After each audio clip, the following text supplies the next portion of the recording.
Hey, welcome back to Inside the Huddle. Talking about the Michigan State game from Saturday. Michigan hockey swept Wisconsin over the weekend also, and that was very important for the Wolverines. 6 points that they desperately needed as they try to jockey for positioning within the Big Ten standings. 6 games remaining. We'll talk about that a little bit coming up on the show, and certainly a lot more tomorrow when Mel Pearson joins us during the 12 o'clock hour. But gentlemen, I want to start with this question after the Michigan State game on Saturday. Was that the best win of the very young, obviously, but the Juwan Howard era so far?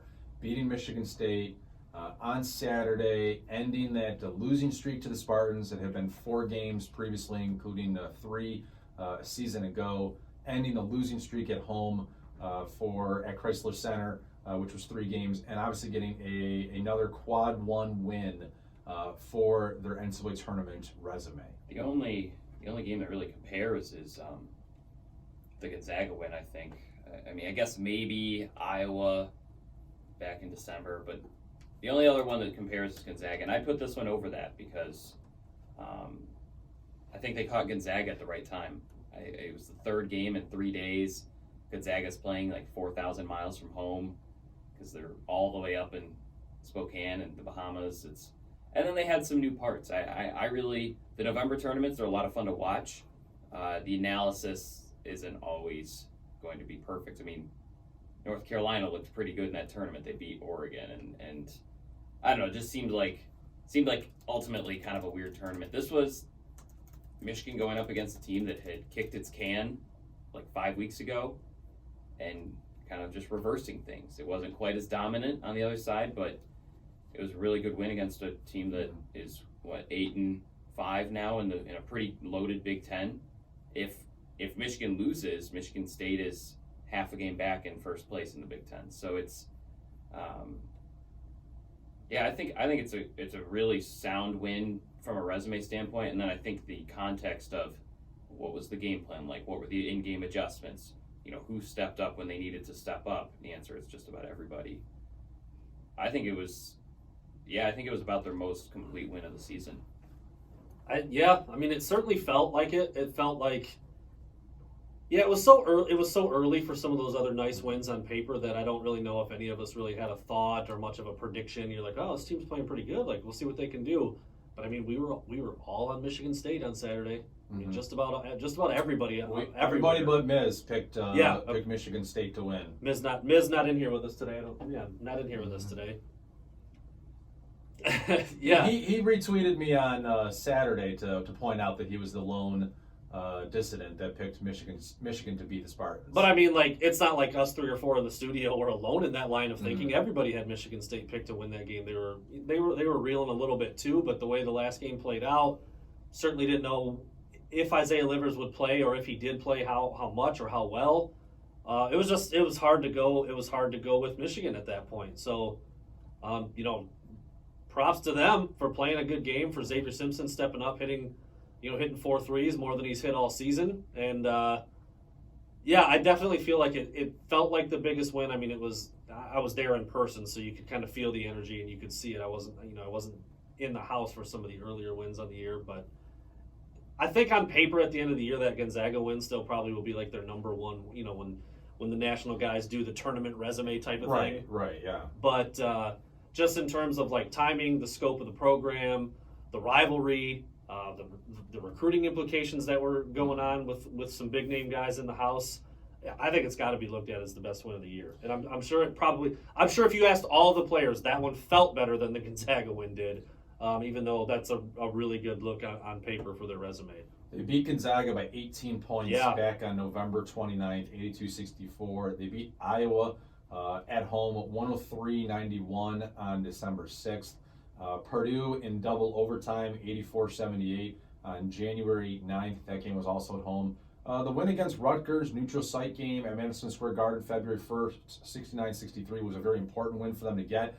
It was technically a home game, but certainly an away game vibe with so many local New Jersey Rutgers fans at Madison Square Garden. But I agree. I mean, the way that this rivalry was going, too, the back and forth between Tom Izzo and John Beilein for the better part of the last 5 or 6 years, you felt like, and there were times where Michigan had a win streak against the Spartans, and you felt like this rivalry was on even footing. And then last year, Michigan State beating Michigan 3 times, including in the Big Ten tournament. And then this year starting off with a significant victory, an 18-point win in East Lansing. You kind of thought a little bit of like, okay, is this rivalry going to tilt significantly towards Michigan State for the foreseeable future? And it didn't, because Juwan Howard and this Michigan basketball team, Xavier Simpson and John Teskey, a couple of seniors, Austin Davis, a senior too, was able to grab it before it really got away from them. And I thought that was huge.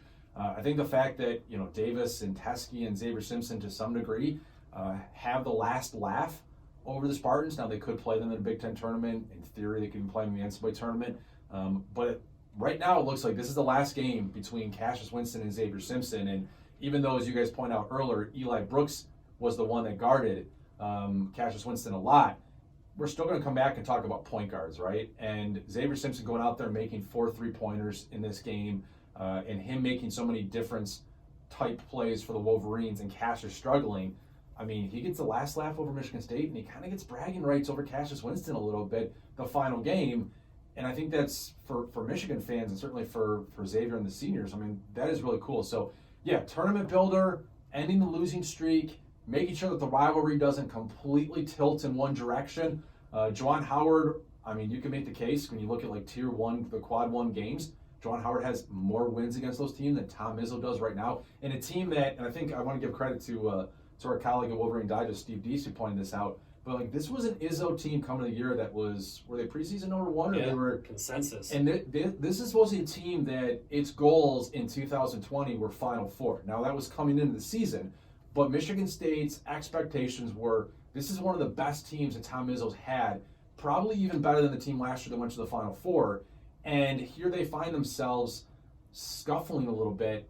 And here's a Michigan team that came into the season with relatively modest expectations, make it to the NCAA tournament, Juwan Howard's first year, and that'd be considered a win. Obviously, after the Battle for Atlantis championship, things skyrocketed. They rolled all the way up to number 4.